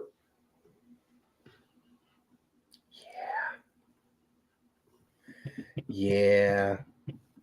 They're god awful. Their goals for is 31. Their goals allowed is 13. So that typically looks like how the Jets lose a game. Well played. I will say this about the NHL. Of course, the Rangers just made a big signing. How do you pronounce his last name? Alex Lafreniere. Lafreniere. Okay. What was? I'm not as familiar with him as you are. I want to say he's a winger. Yeah, it's he is. Hang on, it's there. He is a winger. He was the number one pick in the 2020 draft and was signed to a 7-year contract that will carry a 7.45 AAV and run through the 2031-32 season. Um, he's got 4 goals and 3 assists for 7 points in in the Rangers' first 6 games. And I was seeing something here. He's got 3 goals in his last 5 games. So he's turned it on after a slow start. Good for him. Very much, yeah. Listen, when the guys get paid, I'm very happy for him. The fact that it's the Rangers and I still have a little bit of affinity for them, sure. I find myself. He just turned 23 2 weeks ago. Oh wow, this is through his age 30 season. Wow, that's a big move for them. Especially for the Rangers, who are a team that is really known for getting guys toward the end of their careers. And other than Riri, we talked about him all during the playoffs. What the hell's his name? The one that's been there, is it Drury that's been there for forever? No. Chris Kreider. Drury's one of the guys they got that was at the end of his career. Of course, probably more well known for where I'll always remember Rick Jeanneret, Chris Drury. Yeah, it was probably more well known though for winning the Little League World Series in Trumbull, Connecticut, than he was for playing in the NHL. But Lafreniere, his first few years in the league, his rookie season, 56 games, 12 goals, 9 assists, 21 points, 79 games in 21-22, 31 points, 81 games in 22-23, 39 points, and then a breakout year last year, played all 82 games for the Rangers, 28 goals, 29 assists, 57 points, was a +2, and had 2 power play goals and 5 game-winning goals. So you could definitely see the natural progression, and the fact that he's already got 7 points through 7 games this season, definitely the 30-goal plateau is going to be a goal of his. I'm hoping he can even expand on that and eclipse the 75-point plateau. I don't think he's, with the fact that the Rangers go out and they sign him, they take him first overall, and he doesn't really mesh those first couple of years. He doesn't come out of the blocks like an Adam Fantilli did in Columbus, a Connor Bedard last year, last year with the Craphawks. What we're hoping that Macklin Celebrini can be after coming off of injured reserve this and next year. So he kind of plays a little bit behind the 8 ball. Adam Fox plays well. They actually, and the great thing about it, at least with his situation, that some of the others, is that the Rangers were on the cusp of the playoffs and actually had the potential to make those runs. So this way he can get that experience being successful with but you were afraid that maybe sometimes with that added success, he was going to get lost in the shuffle again with an Adam Fox, with with some of the other guys that they actually were bringing up in their system. With Matt Rempe, even though he's not going to be a scorer, he's definitely looks like he's going to be a lot more physical, than a Rasmus Dahlin in a Buffalo would be, who's more known for their scoring. But very good on Alex Lafreniere. He deserves it after last season. I'm not sure I agree with the. I don't have a problem with the length, the cash. I might, but you also have to figure that the Rangers have some decisions to make with Kreider. They got to make a decision with the bread man, who are really getting up there and commanding a lot of money. Yeah, they do. Shesterkin is locked up though, right? I'm actually, ironically enough, I'm going to Spot Trek right now and checking that out. I'm very interested as to what their cap looks like. The Rangers right now are sitting at, that's part of what I wanted. Panarin is a free agent after next season. He's commanding 11.6 million the next 2 years. Mika Zibanejad is locked up through at least 29-30 at 8.5 per year. Kreider's got 3 years left. Vinny Trocheck's got 5 years left. Philip Chittle's got 3 years left. Capo Caco is an RFA after this season. Lafreniere is now locked up long term. Adam Fox is locked up through 28-29. Jacob Trouba's assigned through the end of next year. Ryan Lindgren and Keandre Miller are free agents after this season.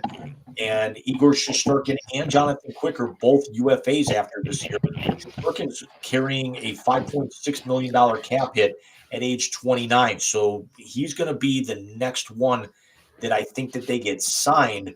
But according to their cap number, they've only got $500,000 in cap space. That number climbs to 22.3 next year. I think Shesterkin's going to end up being the top priority of this franchise going forward. I mean, if they don't get something done with him by the All-Star break, you could possibly see. I think he comes back. I don't see him going anywhere. But I think if you're the Rangers right now, the best thing that you can do is get him locked up by the All-Star break so this doesn't turn into a bidding war and then you possibly lose out on that home team discount when free agency hits. No, he's definitely needs to be done very soon. I was surprised going into this year they didn't re-sign him already. I honestly think that they were playing maybe the long game with him, that they knew that was going to be the issue. How much of this also maybe is Shesterkin saying, hey, I've got another year left. Get some of these other guys signed, and then we can progress through as the year progresses. We could still get this done, but we don't have to get this done at the 11th hour. Or if we did get it done at the 11th hour, that's the plan that we've got all along. We can talk about this, but you get these guys locked up into the fold. You get Adam Fox, and now you get Lafreniere locked up into the equation. Get those guys, get your core youth group, get those guys locked in, figure out what you're doing with Panarin, and then we can come back and work on me. It's not a bad move. I mean, when you think about it, especially with the with the goaltending being such a premium, especially in the playoffs. I mean, him and Bobrovsky really went to war last year. I got to grab the charger. Hang on a second. Or else I'm going to be cut off in a minute. And let's get to college football week 8 there, Jim. Really not a whole ton of big games this week. As far as teams we watch, hold on. Oh, yeah, I'm plugged in. Hang on a second.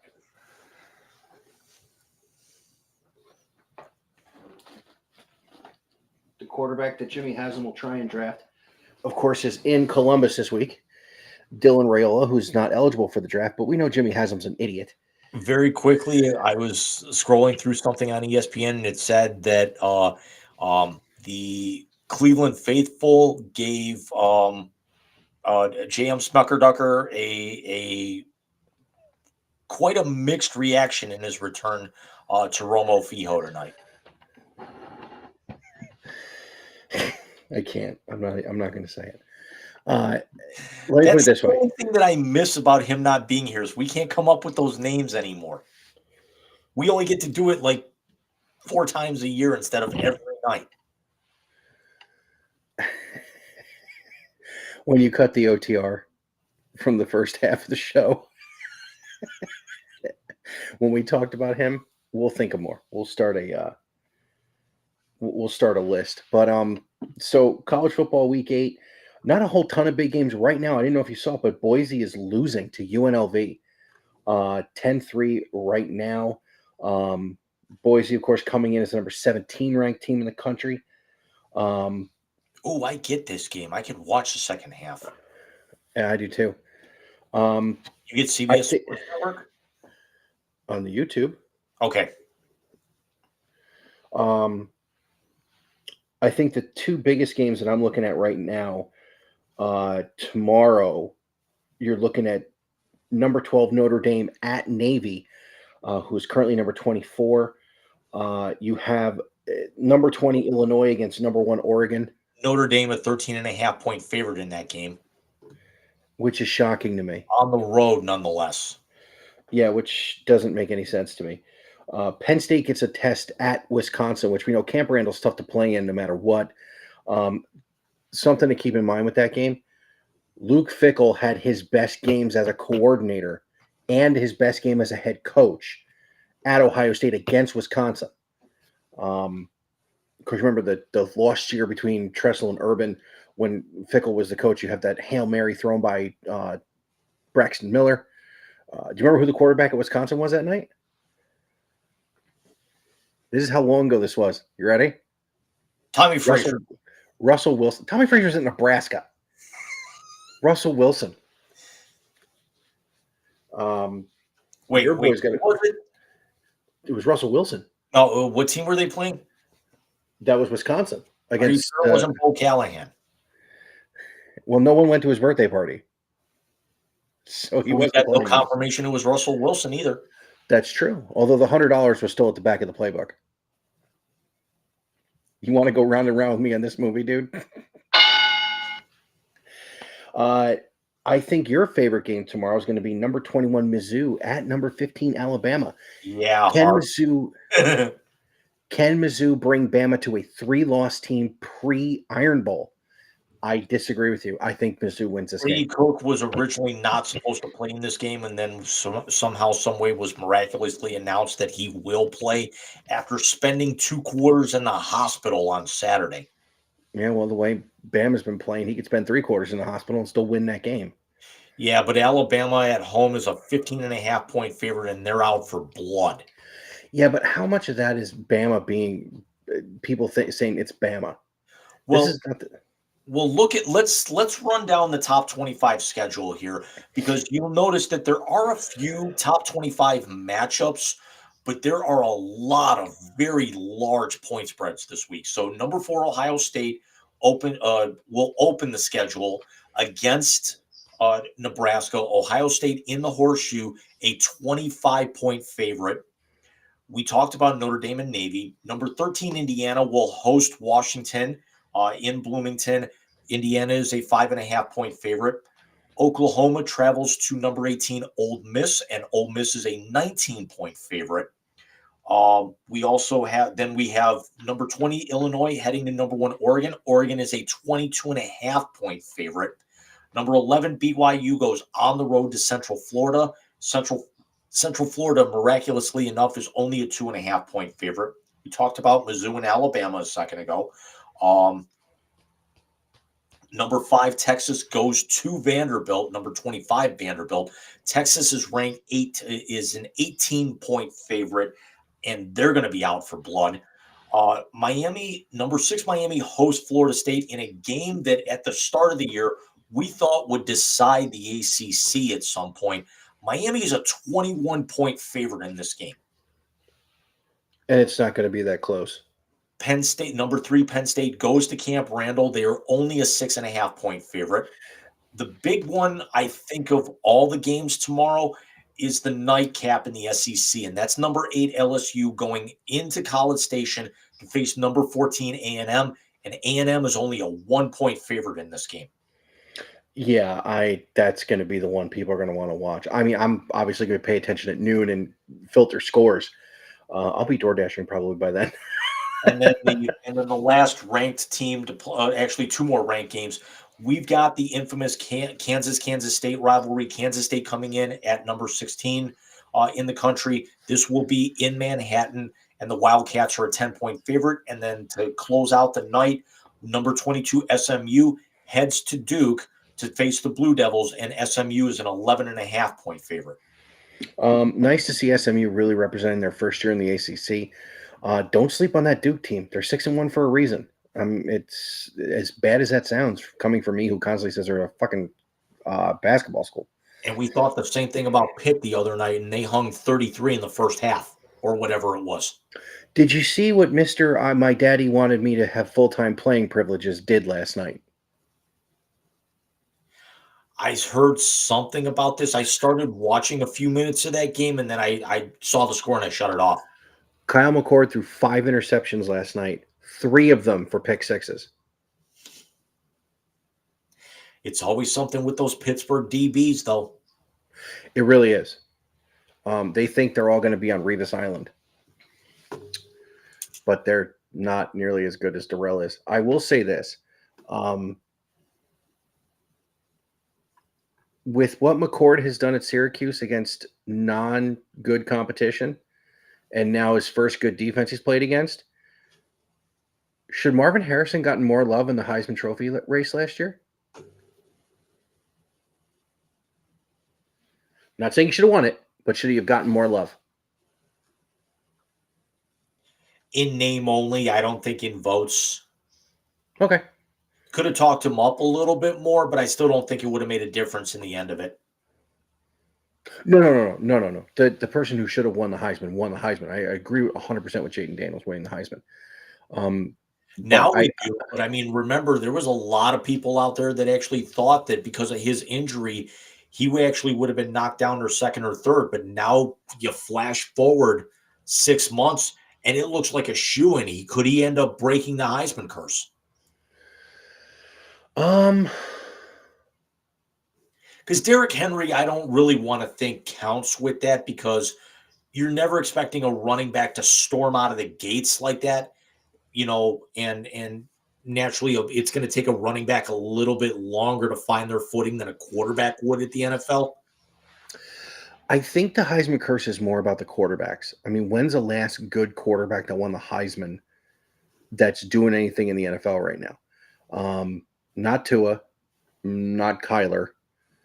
You can make an argument for Baker because he's the only one who's been to the playoffs multiple times and won playoff games in the last stretch of guys. We're still not sure about Caleb Williams, although I think he's going to end up being trash. Jaden, it's too early. Who else won the Heisman as a quarterback that we're not talking about? I'm actually pulling up the most recent list here. So Jaden last year, Caleb, Bryce Young, Devontae Smith. He's been good, but again, let's talk about just quarterbacks because wide receivers. We're missing the most obvious one. Joe Shiesty. I think Burrow broke the curse then. Yeah, but the thing is Burrow's got a couple of playoff appearances, but he's also got a lot of missed time with injuries. Yeah, but you can't count injury as far as the curse. We're talking about bad play with the curse more than injury. If you go for injury, you've got a lot more guys who really were that way in college and should have been. I mean, Bo Jackson won the Heisman. Who's more injury plagued than Bo Jackson? But Joe Burrow's, I think, one of the few Heisman winners that's got a Super Bowl appearance in his first 3 years. And then you go before that, Kyler, we talked about Baker, we talked about Lamar. Lamar doesn't have the postseason success, but I think he's definitely broke that slump. Yeah, Lamar broke the slump. Burrow just kind of reinforced the fact that it wasn't going to be. Because if you go back before that, you got some bad names. I mean, Derrick Henry aside, you had Marcus Mariota, Jameis, Johnny Manziel, RG3, Cam Newton, Sam Bradford, Tebow, Troy Smith. Yeah, that's. And those are just the quarterbacks. I mean, I'm leaving out Reggie Bush and Mark Ingram, who, let's also be honest, neither one of those did a whole lot in the pros and were basically, afterthoughts after the third season.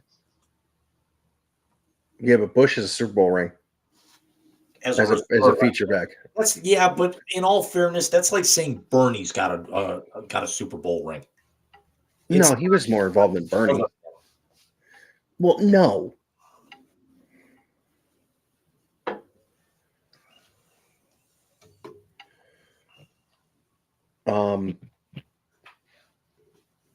Yeah, that's going to be interesting to see where we land.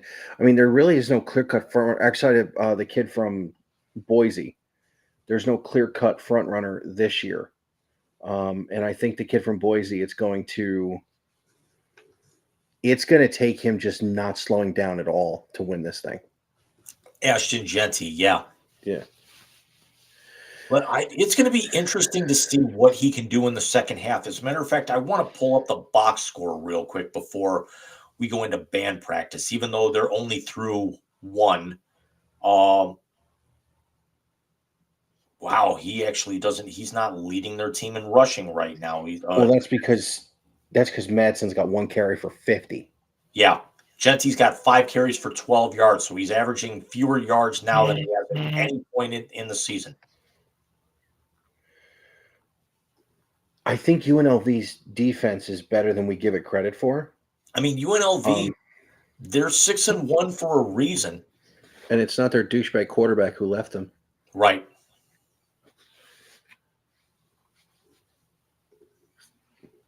So, Jim, we have more surprises for the folks at home.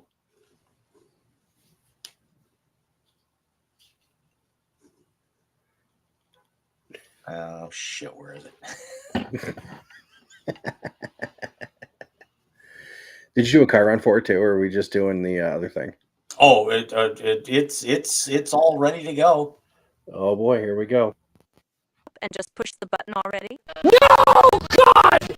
No, God, please, no! No! No! No! It's the YC Translator on the Wise Guys Sports Show.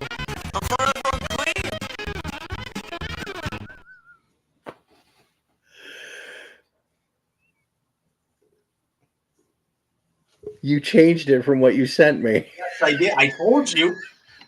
And that's why we went late tonight. That was wonderful. That was great. So you see the new video intro to the YZ Translator, which is the favorite segment of the night because it is the last segment of the night. As James and I have brought this in, we are almost to 50. We're over 50. Over 50. We're over 50 translators. Of course, it started as just one of those random things that happens with him and I, as we put it in the YZ Translator and came up with Sanika Wallace during the 2023 live draft reaction. We have since expanded this to have its own fucking video.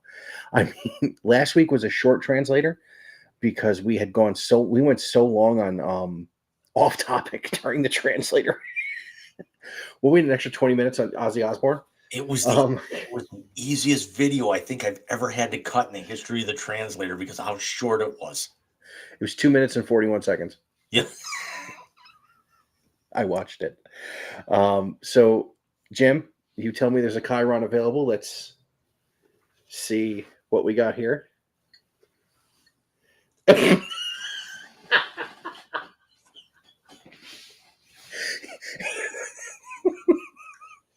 You literally wrote that after I told.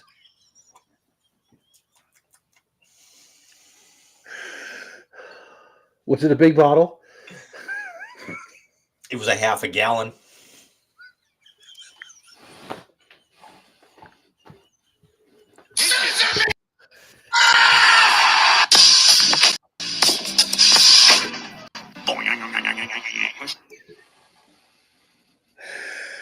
Oh my God, it hurts. The boing adds so much more, I think. It really does. Oh boy. And for those of you who don't understand what we're speaking of, or laughing at for that matter, Jim is drinking Arnold Palmer's. Just going to leave it right there. Not going to expand. If you pay attention to anything that's current events, you don't need us to expand. So, James, it is. That ever stopped us. That's true. Well, you know, we got one person who was featured in our. You better figure we got this week's show, we got next week's show. We may not be able to make these jokes in 3 weeks. Fuck that. Anyways, so let's get to the translator here. I have like something seriously in my eye tonight. I don't even know what it is. It's called Besides drywall. my finger. Shut up. Bob, by the way, that is Bobby's favorite thing to do. When he's tired, he'll start rubbing his eye. What's wrong, Bobby? My eyeball. Just wait until I teach him to actually like, Bobby, what do you want for dinner? Food. You don't need to teach him anything. He already does that shit. Yes. Excellent. Excellent. Shit.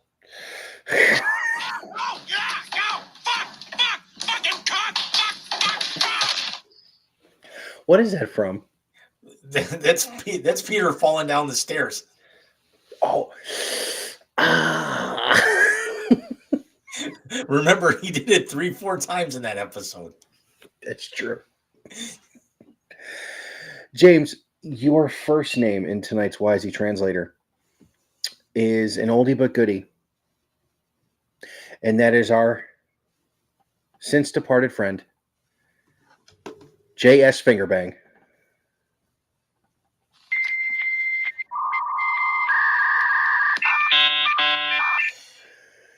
Detroit, he's your problem now. Nothing on what I called him. I just played the soundbite twice already. You don't have to play it a third time, but I'm sure you'll cut it in there somehow. I could, but And that's all right. That's all right. And yes, he is Detroit's problem now. But again, he's right where he needs to be to build a team up and then hand it off to someone else. As long as it's not Kenny Atkinson again, I think we'll be okay. How about that? yeah, that is true. Michael, Way to go. your first Yes, sir. name in the Wisey Translator tonight. We're going to stay in the same game. We mentioned him briefly, but we did not expand on it. Your first name this evening on the 3-year anniversary show is Evan Mobley.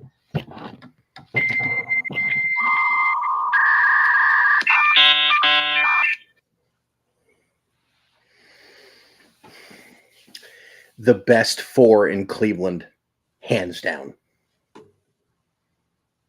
I mean, there's not much to. Do the Guardians have a player that wears 4? No, I think 4 is Lou Boudreau, isn't it? Or was it Larry Doby? One of them. It's retired.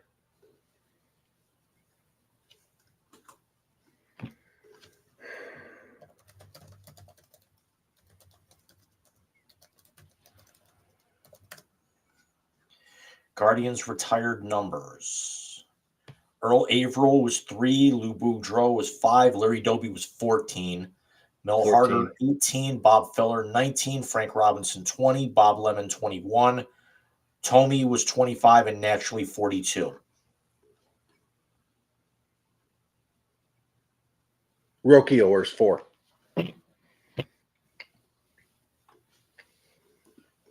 I mean, he showed up in the playoffs. Yeah, he did. He did. But it's not hard to be the best number 4 in Cleveland. One is a light-hitting shortstop that plays good defense. The other is a piece of shit who should never play football again. And that's not because of injury, just in general.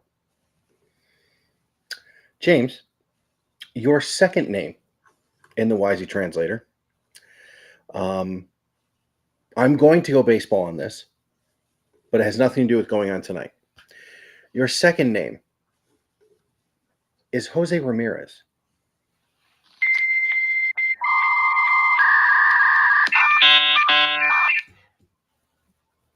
Oh, if he could only learn to hit the home run peach in the postseason, they'd be playing right now.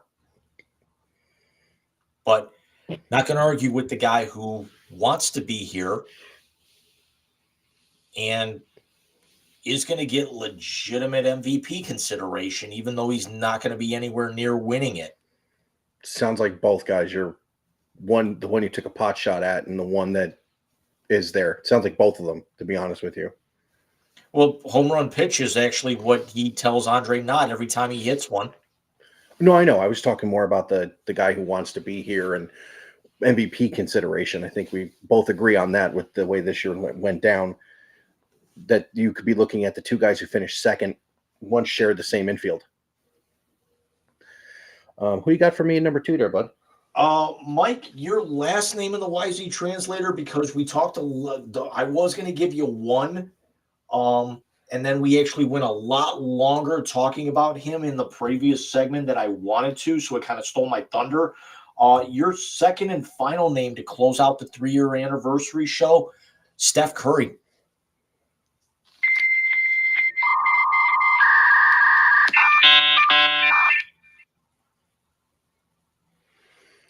You may be the greatest shooter of all time, but you're still the little bitch who threw your fucking pacifier because you couldn't get your way in Game 6, bro. I mean, he had already been kicked out. Well, no, he had fouled out, so he had to sit on the basically it's the bench. same thing. Yes, but you're allowed to sit on the bench. Once he threw his pacifier at the front row, he then had to be escorted from the arena. That still boggles my mind that because Draymond was already getting banned for the next game for the flagrants, That was the game after. and why he got teed up and didn't get suspended for the following game for throwing Because that hit a fan, even if it was incidental. Draymond was not about technicals. Draymond was about the number of flagrants in the playoffs. That was why I'd said they gave him it seemed like they gave him an extra one. So I made the argument if they actually suspended him when they should have, when he kicked Steven Adams in the dick, he should have been suspended then. And then Golden State doesn't get to the finals, and we're talking about a Cleveland OKC final. And honestly, I think if that would have happened, you don't get KD in Golden State. I don't think he goes if they go to the finals there. I don't think they beat Cleveland in that finals. I think that's a very quick series with the way the Cavs are playing. But I don't think you get KD in. Because I think the Cavs would have won that series against Oklahoma City a little bit more handily, and he still would have actually thought, I need to join up with somebody to win a title. Yeah, but I think another trip to the finals, he would have felt more like, all right, we can fill the roster in and get it done here, as opposed to we can't even get past Golden State. Let me go join them. Because remember, that team that went to the finals against Miami was young. They were very young. The team that would have gone against Cleveland had the NBA done what they were supposed to, what they should have. They would have then had a reason to stay together. Like, we're one piece away from doing this thing. And who knows, we may have only seen 2 in a row with Golden State, or we may have seen one finals with Golden State and Cleveland had that happened. Jim, before we go, if I may, it was 38 years ago, probably right around now, that we had one of the greatest comebacks in professional sports postseason history, where down to the final strike 3 times in one inning, the New York Mets came all the way back to score 3 runs with 2 outs in Game 6 of the 1986 World Series, punctuated by Bill Buckner's error, which still to this day goes down in baseball lore. But I mention that because it's been 38 years, and I remember watching that game because I was 7. And then this year teased the shit out of me. It's not fair.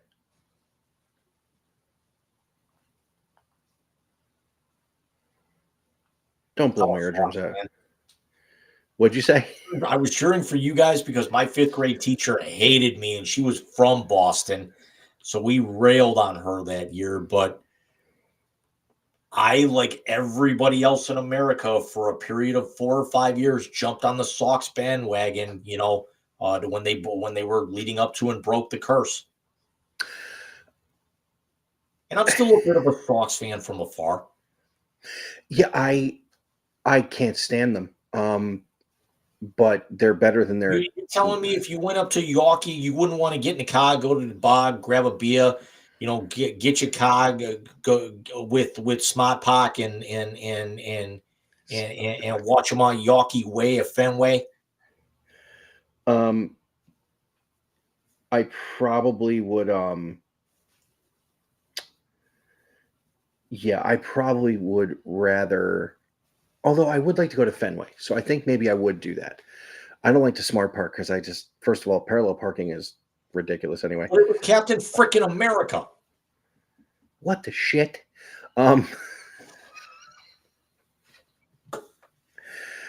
Oh boy, dude, It's 3 always years fun already. now this time of year, like going back and watching all the YouTube channels reacting to like the Crow and Tucker and Dale versus Evil for the first time, and then realizing that they actually like 6 months ago, a year ago, on their channels that I'm just discovering, like watching them react to Ready Player One and Free Guy for the first time as well.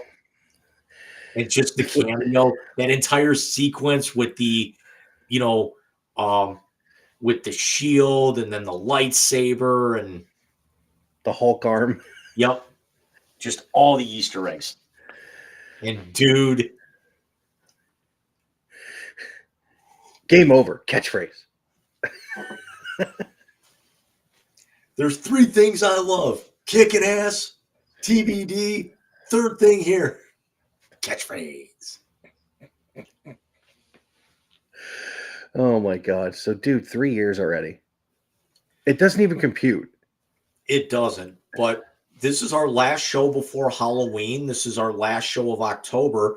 Halloween traditions coming up. Bobby, what you guys do with Bobby aside or not? for Well, this week? they were supposed to be in Palm Coast tonight at a trunk or treat. We're going to do one tomorrow in Brunswick, but he's the Miles Morales Spider-Man this year that he picked out. But of course, Steph got the bug that Bobby had, and so they did not go. But yeah, he's gonna do trunk or treat there. He's got one at school on the 30th. 31st isn't that big because with the school doing the big trunk or treat and then the ones around here, none of them are on Halloween, and we still really don't know anybody down here. We very much keep to ourselves. But as far as Halloween traditions, really don't have any outside of him being absolutely adorable in anything he wears and moving on from there.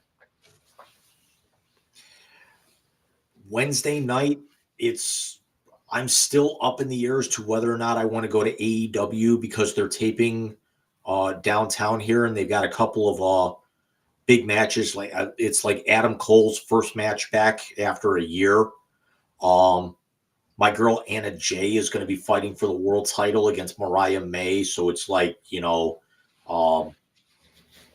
I wonder if the locker room's going to be open, because if I were to go, I'm going to need a cold shower with all of that hotness in the ring.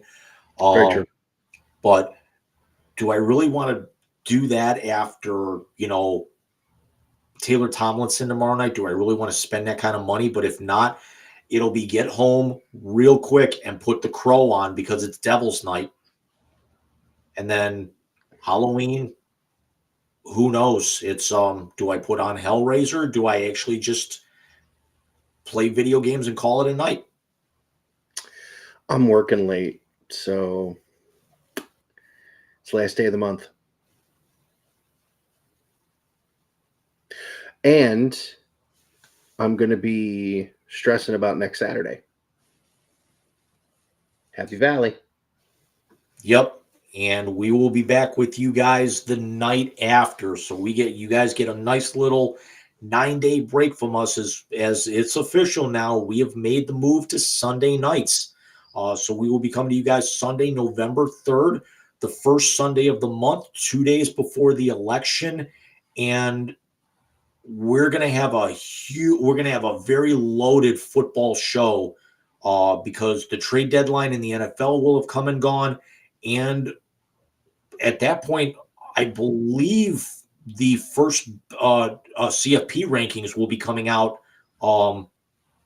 right after that, aren't they? Or is it the week after? I think it's the 4th, that Monday night. So they've got to come out that, because there's no way that they would bring those out on election night because nobody's going to pay attention or care. No, I think they usually do the CFP rankings on Mondays anyway. So that would be Monday night, the 4th should be if not, it's a Veterans Day, the 11th, the following Monday. first CFP is going to be interesting. Let's see where they land with the group of 5. Let's see where they hold the losses. Because if you think about it, if the Bucks hold serve and win tomorrow and then win next week, you're talking about a top 5 win and a top 5 loss. What do they hold in higher esteem, the loss or the win at that point in time? So we'll see. I mean, obviously it won't be in the top 4 because Oregon will still most likely be undefeated going into that. So a lot coming up next week. And then, of course, the week after that, we're getting into the teeth of college football meaning something. Well, we're going to start having to break down and what was it, December? We'll come to you on December the 8th, which is the night after conference championships, with our Charlie Day crazy episode for the first CFP 12-team playoff. So does that mean they have to go to the North Midwest Division Finals, and then to reduce their magic number to 2, and then if there's the event of the tie, it'll be decided in the 3-legged race or the 2-man sack race? No, I think they do it in the aggregate, and the team that does not make it gets relegated.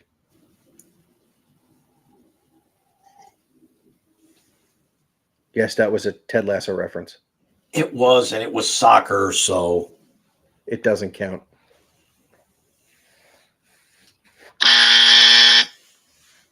Shut up. Well, I will talk to you at some point over the weekend. And if I don't talk to you before, enjoy Taylor. And we'll be seeing you next week.